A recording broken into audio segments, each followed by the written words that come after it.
আমরা ভারতকে যে দিয়েছি সেটা ভারত সারা জীবন মনে রাখবে।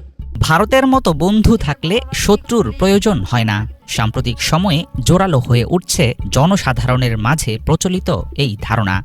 গত ১.৫ দশক ধরে স্বৈরাচারী নেত্রী শেখ হাসিনার ক্ষমতায় থাকার পেছনে ছিল নয়াদিল্লির একচেটিয়া সমর্থন। অভ্যন্তরীণ কোন্দল আর সংঘাত সহিংসতায় বিপর্যস্ত সেভেন সিস্টার্সের বিভিন্ন রাজ্যসহ ভারতের নানা অংশ নিজের ঘর সামলাতে ব্যর্থতার পরিচয় দিলেও বাংলাদেশ, মিয়ানমার, নেপাল, শ্রীলঙ্কার মতো পড়শি রাষ্ট্রের রাজনীতি নিয়ে রয়েছে দিল্লির অতি আগ্রহ। অন্য দেশের সরকারে প্রভাব বিস্তার করতে পারলে কি লাভ ভারতের?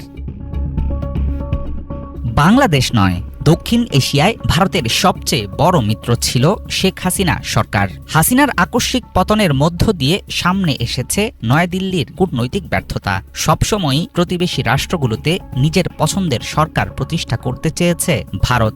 ২০১৩ সালে বাংলাদেশে এসে একটি রাজনৈতিক দলকে ভোটে অংশ নিতে বলেছিলেন ভারতের সাবেক পররাষ্ট্র সচিব সুজাতা সিং। গত ১ দশকের মধ্যে শ্রীলঙ্কার ক্ষমতাসীন প্রেসিডেন্টের বিরুদ্ধে বিরোধীদের একজোট করার চেষ্টা চালিয়েছে দিল্লি। নেপালের সংবিধান পছন্দ না হওয়ায় দেশটিকে ফেলেছে অবরোধের মুখে।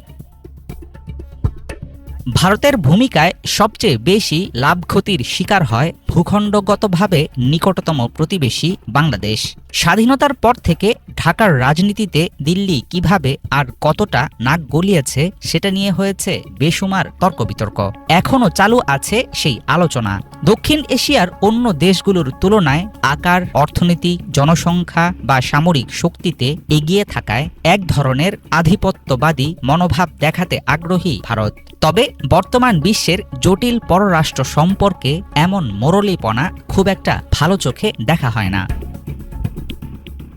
শ্রীলঙ্কার সাবেক প্রেসিডেন্ট মাহিন্দা রাজাপাকসে ছিলেন একজন চীনপন্থী নেতা। ২০১৫ সালে বিরোধী দলগুলোকে ঐক্যবদ্ধ করে তাকে হারানোর ক্ষেত্রে অন্যতম প্রধান ভূমিকা রেখেছিল ভারত। দিল্লির সহায়তা ছাড়া মৈত্রীপালা সিরিসেনার পক্ষে ক্ষমতায় আসা হতো খুবই কঠিন। ভারতের বহু পর্যবেক্ষক বিশ্বাস করেন দেশটির উত্তর পূর্বাঞ্চলের জঙ্গি গোষ্ঠীগুলোকে দমনে হাসিনা সরকারের নানা পদক্ষেপের কারণে আওয়ামী লীগকে দীর্ঘদিন ক্ষমতায় দেখতে চেয়েছিল দিল্লি। হাসিনার লজ্জাজনক পতন থামিয়ে দিয়েছে পুরনো মিত্রতার গতি।